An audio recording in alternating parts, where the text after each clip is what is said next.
Saúde, irmãos, com a graça e a paz do nosso Senhor Jesus Cristo. Estamos aqui para mais um estudo bíblico com relação, visando o lar cristão. Nós estamos aprendendo a construir um lar cristão. E o propósito, lembrando lá no primeiro dia em que nós começamos, o propósito é justamente fortalecer as famílias neste período de quarentena, período em que nós estamos vivendo mais tempo juntos. Eu assisti uma palestra essa semana falando de como cresceu os casos de agressão à mulher, cresceu casos de briga dentro do lar, porque parece que as pessoas desaprenderam a viver em comunhão, viver a vida comum do lar. Por isso, eu comecei com esse propósito, né, dos estudos com construindo o lar cristão. Espero que seja de grande edificação para as suas vidas. Vamos lá, dar início então ao nosso estudo bíblico. Construindo um lar cristão, amizade conjugal. Qual que é o propósito para os nossos estudos? Princípio. O ideal bíblico é que ao longo do casamento, os cônjuges sejam os melhores amigos e desenvolvam sua intimidade num jogo igual. Este é o princípio bíblico, de ideal bíblico para o casamento. Quais são os objetivos do nosso estudo de hoje? Primeiramente, apreciar a graça de Deus a idealizar o casamento entre melhores amigos. Reconhecer áreas em que seu relacionamento não tem refletido a intimidade, vulnerabilidade e o companheirismo que Deus quer no casamento. Desenvolver uma estratégia para melhorar a amizade conjugal. E reconhecer a importância da unidade de pensamento e propósito no casamento em prol do reino de Deus. Isso aqui é muito importante, nós vamos frisar isso até o fim do nosso estudo de hoje. Dois temas recorrentes nas Escrituras. O primeiro define o casamento, ao passo que o segundo descreve o ideal do matrimônio no plano de Deus. A aliança e a amizade. Semana passada nós vimos sobre aliança e essa semana nós vamos ver a respeito da amizade conjugal, é o ideal de Deus para o casamento. Provérbios 2:17, texto que firma muito bem este assunto, a qual deixa o amigo da sua mocidade e se esquece da aliança do seu Deus. Nós vimos mais profundamente este texto na semana passada, mas hoje nós vamos abordar com um aspecto mais voltado para esta questão do amigo, porque é muito importante nós compreendermos o que a Bíblia está querendo dizer com este amigo aqui. É um amigo comum? É simplesmente um amigo? Não. Este é um termo muito forte que aparece lá em Provérbios, que pode ser traduzido como melhores ou maiores amigos. Ele tem uma conotação de intimidade mesmo, de uma proximidade muito grande. Traz a ideia de confiança e de intimidade total, para a gente ter uma ideia mais ou menos de como a força desse termo no hebraico e a importância desse termo dentro do contexto que se encontra esse versículo. E Malaquias 2,14 nós vamos usar também, que diz, e perguntais por quê? Porque o Senhor é testemunha da aliança entre ti e a tua mulher, e a mulher da tua mocidade, com a qual tu fostes desleal, sendo ela a tua companheira e a mulher da tua aliança. Então, esses dois termos, né, o termo amigo lá e companheira aqui, eles são sinônimos, eles se fortalecem. E pode ver que ele está falando de um contexto de casamento. Tanto Malaquias, falando justamente da aliança que foi feita na mocidade, quando ele ainda não tinha muita maturidade, e tá falando quando as pessoas não tinham ainda muito maturidade no casamento. Então, Deus está olhando lá para trás, para aquele seu comecinho de casamento, falando assim, você fez um compromisso com essa companheira, com esta mulher. E lá em Provérbios ele está se referindo justamente à intimidade daquele relacionamento para que você entre com uma mulher. Ou no casamento, estou falando aqui para homens e mulheres, vamos tomar esse termo mais geral, pois ele aborda o relacionamento, então é tanto para o homem quanto para a mulher. E nós vamos, dentro desta aliança do casamento, que nós vamos observar, então, como esta amizade, ela é fundamental para as nossas vidas e que muitas vezes é ignorado.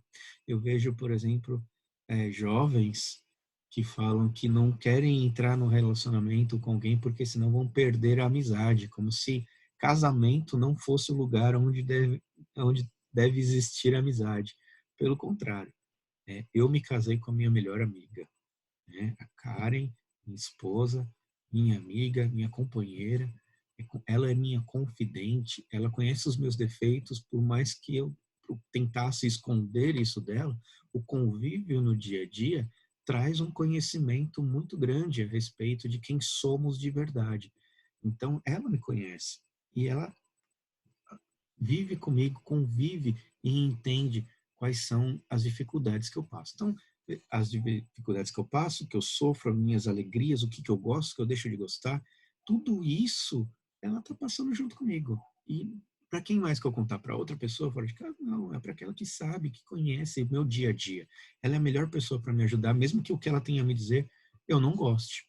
Então, veja, esses termos, esse versículo retrata a amizade conjugal em termos de unidade, de companheirismo e de parceria entre pessoas iguais que contribuem mutuamente para o relacionamento. É isso que eu estou falando. Meu convívio com a minha esposa, ela contribui, né? Esse momento de que o casamento contribui, né, para um melhor conhecimento um do outro. Então, há mais unidade entre um e o outro quando não há barreiras. Nós vamos ver um pouquinho a respeito disso. Um cônjuge aperfeiçoa o caráter do outro, como ferro com ferro se afia.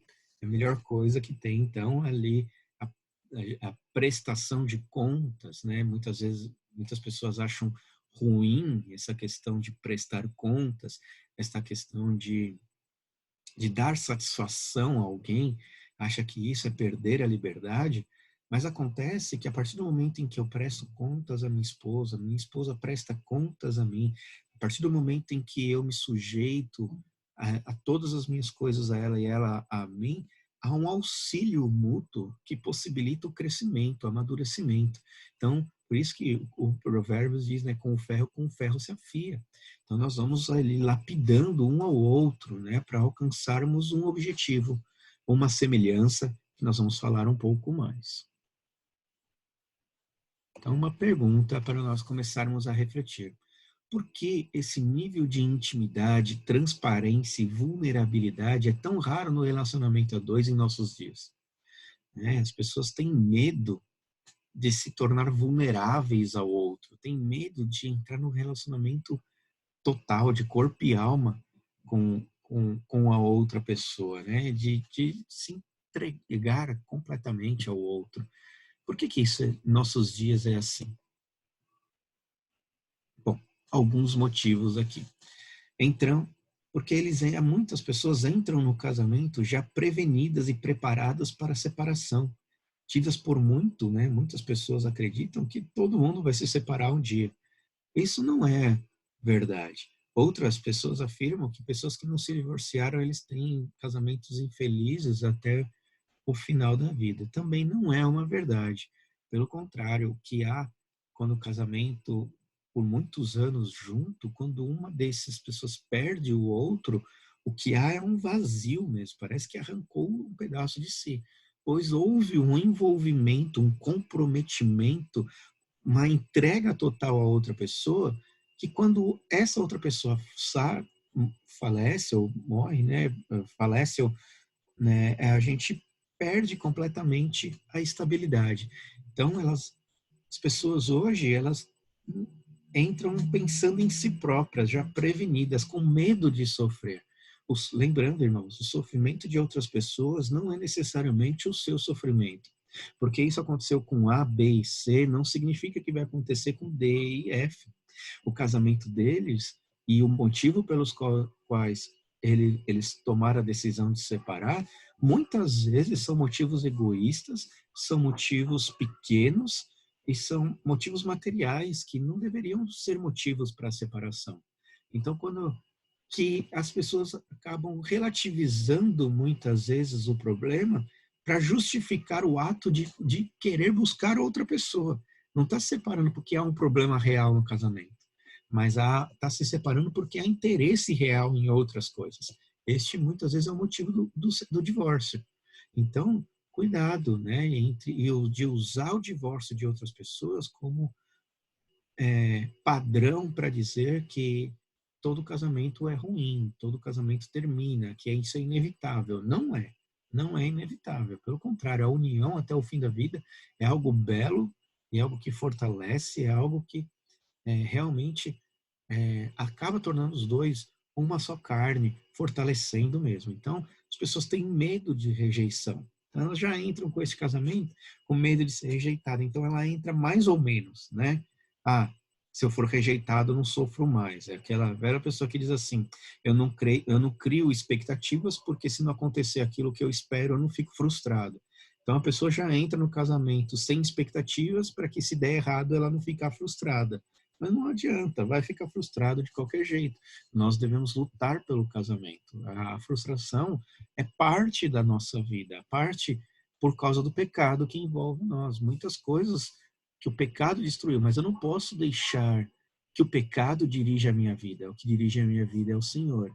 E eu confio nele e no seu poder.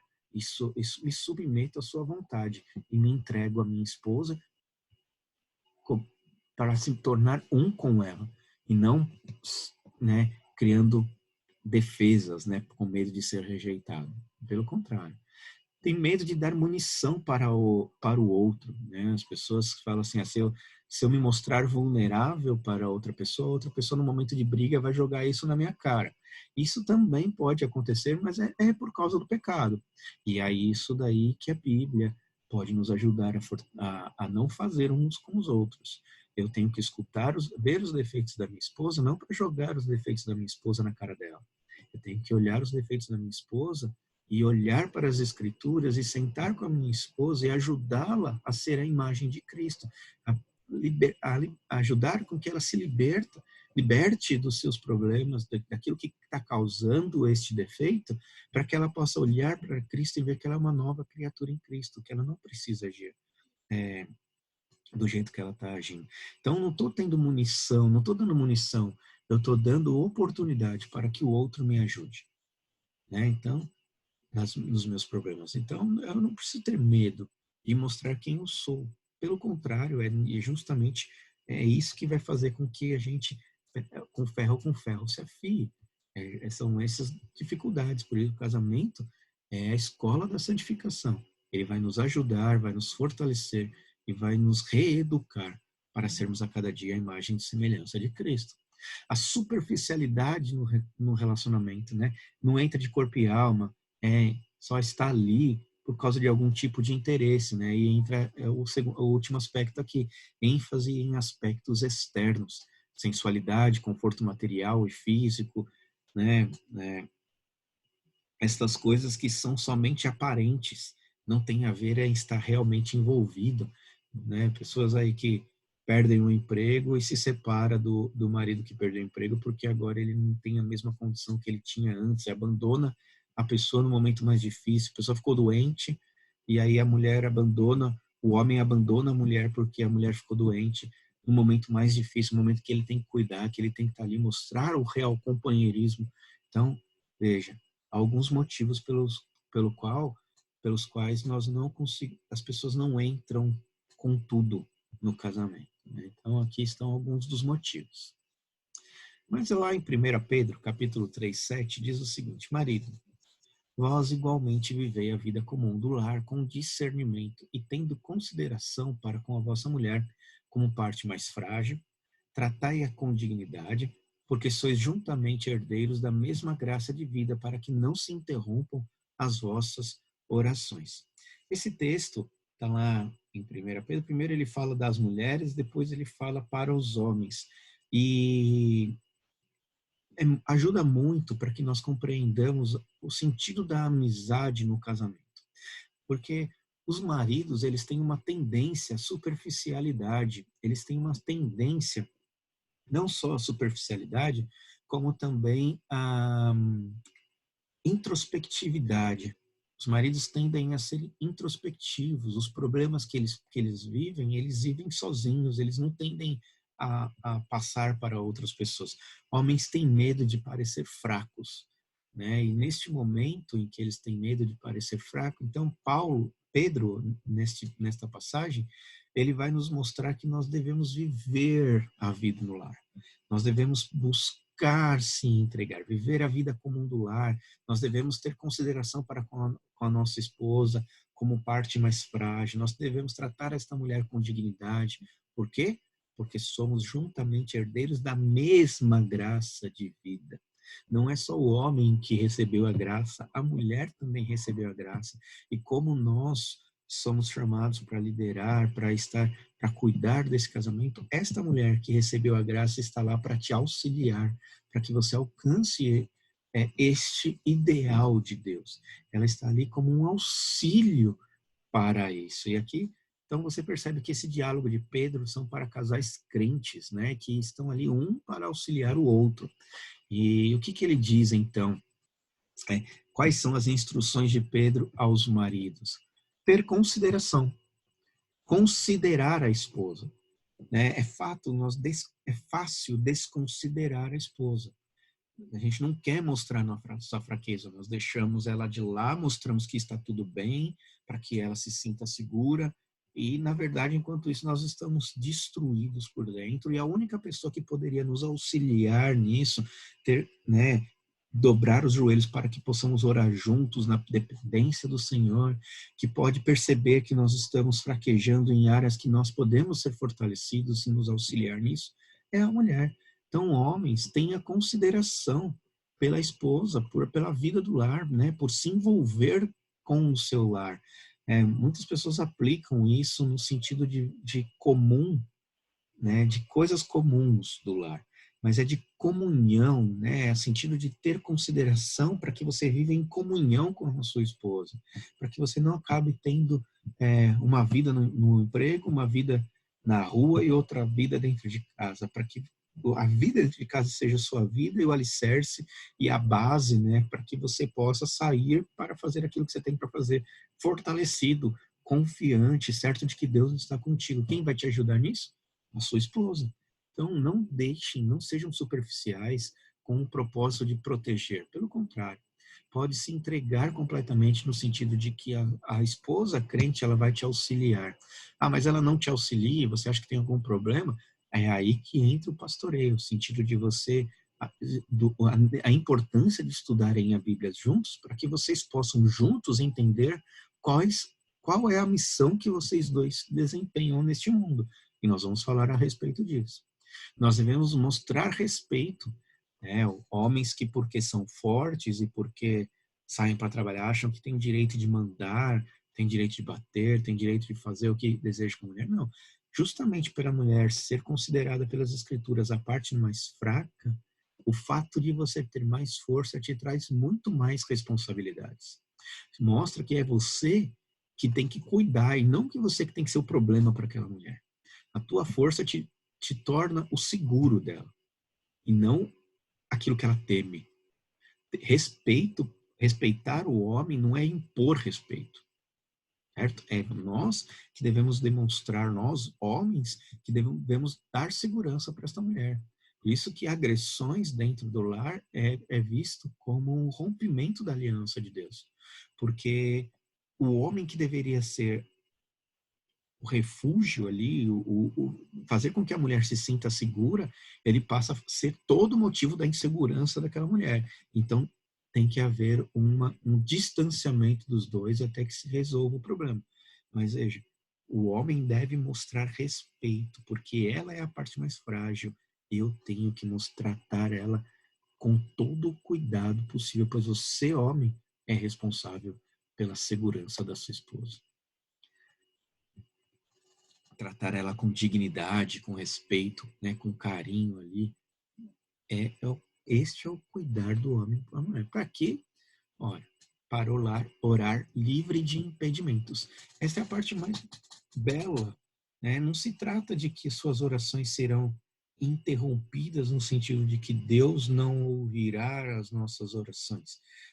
É no sentido de que, a partir do momento em que nós estamos em discussão, nós não vivemos considerando a nossa esposa, mostrando respeito e dignidade a ela, como que você consegue se colocar na presença de Deus?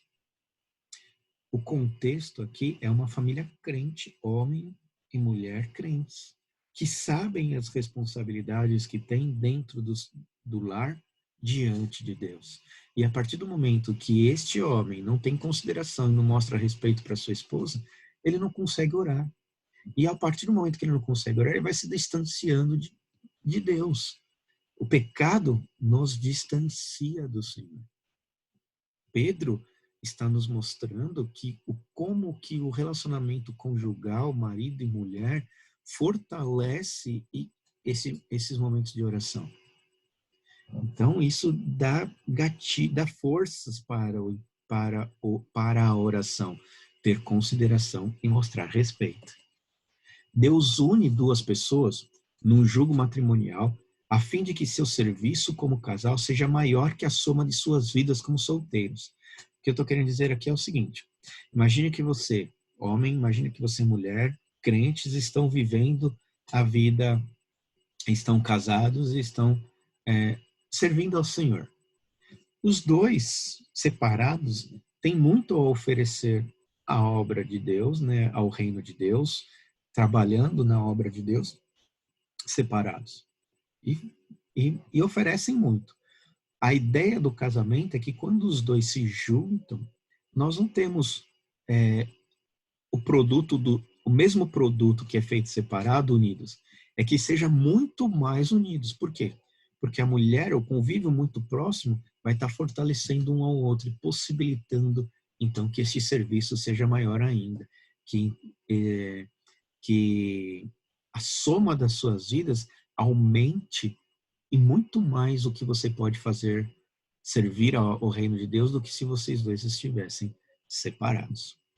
2 Coríntios, capítulo 6, versículo 4 a 16, diz o seguinte: não vos ponhais em julgo desigual com os incrédulos, porquanto que sociedade pode haver entre a justiça e a iniquidade? Ou que comunhão da luz com as trevas? Que harmonia entre Cristo e o maligno? Ou que união do crente com o incrédulo? Que ligação há entre o santuário de Deus e os ídolos? Porque nós somos santuários de Deus vivente, do Deus vivente. Como ele próprio disse: habitarei e andarei entre eles, serei o seu Deus e eles serão o meu povo. Esse texto é muito usado para casamento, para não ter casamento entre o crente e o descrente. Realmente, não devemos buscar, aqui fala, aqui embaixo, ou que união do crente com o incrédulo, né? Então, o crente não deve buscar casar com a pessoa que está incrédula. Mas o contexto aqui é de sociedade como um todo. Qualquer união, veja, luz e trevas, justiça e iniquidade, não existe harmonia entre estas coisas, entre Cristo e o diabo. Não existe. O que tem é o quê? Sempre um embate. Sempre um embate. Então, o jugo desigual dificulta as coisas, deixa as coisas mais difíceis. Então, se você não é casado, você não e é crente, entenda que não existe como harmonizar sua fé com o pensamento do incrédulo. Pois o incrédulo, ele nunca vai cooperar para o reino, porque esse nunca é o propósito dele. Se ele cooperar para o reino, ele é crente. Então, ele não vai cooperar para o reino. O propósito das nossas vidas, o propósito da vida do crente é glorificar a Deus. Então, não tem como acontecer este propósito, ampliar, né, esse serviço ao Senhor para a glória de Deus. Então, o que é o jugo, né? O que a gente pode entender deste jugo? Como eu falei, aí o texto fala de uma sociedade, uma associação de benefício mútuo. Duas pessoas que não carregam o mesmo jugo levariam à confusão. Um sempre ficará debilitado, sempre ficará debilitado, e sempre vai ser o crente. Por quê? Porque o incrédulo, ele não se envolve de todo, ele não coopera de todo, ele não compreende o propósito para o qual nós vivemos. Ele está sempre vivendo para si mesmo. Tanto que muitos problemas que nós vemos diariamente de união de crente com não crente é de que o incrédulo nunca compreende o motivo pelo qual você vai para a igreja, pelo qual você faz as coisas que você tem que servir ao Senhor, participar de reunião, fazer um monte de coisa. Não. Quando ele faz doação, quando ele se envolve com algum tipo de caridade, ele se envolve para mostrar que ele faz coisas boas. Ele não está fazendo isso para a glória de Deus. Então, há sempre um problema aí com relação ao relacionamento. O crente sempre ficará debilitado, ele vai sofrer com isso. O jugo igual agora, contudo, leva a uma cooperação mútua, aliviando a carga de cada cônjuge e multiplicando o seu esforço. A ideia do jugo é aquela canga que coloca sobre o boi para fazer com que ele puxe a carroça. Então é uma canga dupla, onde é preso os dois bois e esses dois bois têm que carregar aquela carroça. Se você pega um boi forte, você pega um boi fraco, pequeno, para carregar esse jugo, o que vai acontecer? O que vai acontecer é que o boi mais forte, ele vai sobrecarregar. Ele vai fazer o trabalho que o outro deveria estar fazendo de igual modo. Só que como ele é mais fraco e como ele é menor, ele não consegue, ele não consegue carregar, fazer essa força. Então, imagina o tamanho do trabalho para ser feito num campo. E esse boi que está que está com um jugo desigual, ele vai cobrir um determinado período. Ele vai conseguir fazer, mas ele vai fazer um percurso menor. Agora, se você põe dois bois de igual força, de igual tamanho, o que vai acontecer? Esses dois bois eles vão cobrir muito mais terreno. Por quê? Porque um alivia o peso do outro. E então eles conseguem fazer muito mais. Essa ideia do jugo desigual, quando nós casamos, nós estamos colocando sobre o jugo um do outro. E se nós estamos, né, dentro do mesmo jugo, nós conseguimos cobrir muito mais, nós podemos multiplicar o nosso esforço para o bem do reino de Deus. Então, este é o propósito do jugo aqui. Nós estamos tratando da questão positiva, né, de que quando os dois crentes se colocam sobre o jugo, para fazer a obra de Deus, ele faz muito mais do que ele faria se estivesse sozinho. Amós 3.3 diz o seguinte: andarão dois juntos se não houver entre eles acordo? O que isso quer dizer? Casais devem viver para a glória de Deus. Nós, casados, devemos ter um propósito comum. Qual é este propósito comum? Qual que é este acordo, né, que nós devemos ter, então, como casais? Andarão dois juntos se não houver entre eles acordo? Então, duas pessoas que pensam de igual maneira, elas vão fazer, cada um vai fazer o que pensa. Aqui não. O casal, os dois, devem ter um propósito em comum. E aqui a gente auxilia, então, os casais, fortalecendo eles para que vivam para o mesmo propósito. Qual que é o propósito que você tem que viver, que eu tenho que viver com a minha esposa, que você tem que viver com seu marido ou com a sua esposa? Veja só. Casais devem viver para a glória de Deus. Os dois, ambos, colocar isso na cabeça. Nós dois vivemos para a glória de Deus. Tudo que nós fazemos deve ser para a glória de Deus. Esta é o caminhar do crente, para a glória de Deus. Então, o propósito comum, viver para a glória de Deus. Este é o objetivo maior que dá sentido às nossas vidas, né? Aquele velho pergunta que todos fazem: qual que é o sentido da vida?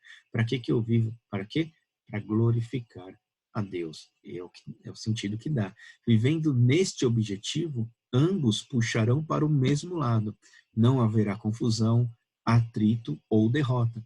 Por quê? Porque ambos vivem para a glória de Deus. Pode até ser questões de função, nós temos funções diferentes, mas dentro das funções que nós temos, o resultado deve ser sempre o mesmo, qual que é? Para a glória de Deus. Então, você quer um propósito comum para viver com seu marido, para viver com a sua esposa? Viver para a glória de Deus. A soma de duas vidas, então, deve produzir mais para o reino de Deus do que cada um produziria separadamente. O jogo desigual. E quando temos um relacionamento em que é desigual? Muitas pessoas se converteram ao Senhor já estando casadas.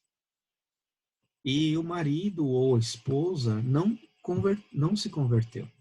Então, se nós pegarmos aquela ideia do jugo, Paulo vai falar lá depois daquela passagem que nós devemos, então, não ter comunhão, nós devemos fugir destas pessoas que não têm Deus. Por isso que eu falo que aquele texto, ele não fala especificamente, diretamente do casamento, ele está falando num sentido amplo, e nós podemos, então, tirar do texto uma aplicação para o casamento, no sentido daqueles que não são casados, não buscarem pessoas não crentes para o casamento, mas existe o sentido em que aqui as pessoas já se converteram estando casadas. E aqui vem então, mulheres, sede vós igualmente submissas ao vosso próprio marido. E aqui ele está falando no marido que não é crente, tá? Aqui já é num contexto em que a mulher está casada e o homem não é crente. E ele diz, sede vós igualmente submissas ao vosso próprio marido. Da mesma maneira que se ele fosse crente. Vive para o seu marido da mesma maneira como se ele fosse crente. Mas veja, vocês não terão o mesmo propósito de glorificar a Deus. Mas você estará glorificando a Deus no momento em que você obedece a esse mandamento. No momento em que você é submisso ao seu próprio marido, mesmo ele sendo incrédulo. Aí você glorifica a Deus fazendo isso. E ele continua. Para que, se ele ainda não obedece à palavra, veja, ele olha o tom de esperança de Pedro aqui. Se o seu marido, você deve viver submissa a ele, por quê? Para que, se ele ainda não obedece à palavra, ainda não, ele seja ganho sem palavra alguma, por meio do procedimento. Então, você, mulher, você, homem, que está casado com uma mulher que é incrédula, e aqui mais voltado para a mulher mesmo, mulher que está casada com um homem que não crê em Jesus Cristo, que não se converteu ao Senhor, mantenha-se submissa, porque o seu comportamento para com este homem vai ser o instrumento de Deus para alcançá-lo. Então, seja ganho sem palavra alguma por meio do procedimento de sua esposa, ao observar o vosso honesto comportamento cheio de temor. Temor a quem? A Deus. Já me ver que há uma diferença de pensamento entre vocês dois, mas independente dessa diferença de pensamento, você é uma grande companheira para a vida dele. E foi justamente os ensinamentos de Deus para a sua vida que devem fortalecer a forma para como você vive para com o seu marido. Pois você, quando faz isso e obedece ao que Pedro está falando aqui, você está cooperando para a obra de Deus. De maneira, assim, intensa diante do seu marido. E os homens? Aos mais digo eu, não, Senhor, se algum irmão tem mulher incrédula, agora, Paulo aqui, lá foi Pedro, agora Paulo, falando aos homens, se algum irmão tem mulher incrédula e esta consente em morar com ele, não abandone. Por que consente em morar com ele? Justamente porque, a partir do momento em que há uma mudança da fé, às vezes a pessoa segue outra religião e ele não aceita aquilo lá. Então, se ele não aceita, ele vai querer ir embora. E aí não tem o que fazer. Paulo não proíbe que haja o abandono nesse sentido. Mas o crente abandonar, não tem como. Não tem. Não existe isso na palavra de Deus. Veja, se algum irmão tem mulher incrédula e está consente em morar com ele, não a abandone. E a mulher que tem marido incrédulo e este consente em viver com ela, não deixe o marido. Então, o fato de você estar casado com um homem que não é crente não deve servir de motivo para que você abandone o seu marido ou a sua esposa. Não é porque ele não é convertido que você tem que se divorciar. O divórcio não é permitido para o crente, mesmo que o seu cônjuge não seja crente. Por que Paulo fala isso? Porque o marido incrédulo é santificado no convívio da esposa, e a esposa incrédula, ela é santificada no convívio do marido. Doutra sorte, os vossos filhos seriam impuros, porém agora são santos. Veja como isso vai se estender para a sua família. Então, mostrando que há o relacionamento do crente com o ímpio, quando movido para a glória de Deus, que causa santificação na vida do outro, ela se estende para a vida dos filhos. Então, veja, mesmo estando casado com um incrédulo, você está servindo ao Senhor dentro da sua casa. Então, a amizade, o propósito de estar unido, comprometido com o próximo no casamento, é num casamento em que ambos são crentes, tanto quanto num casamento em que um apenas é o crente e o outro não. Certo? Então, Eclesiastes vai nos dizer: conclusão. A amizade do casamento é a consequência de um envolvimento por completo, sem restrições com o cônjuge. Desta amizade há um aperfeiçoamento mútuo para o crescimento espiritual de ambos, crescimento muito maior do que se fossem os dois solteiros.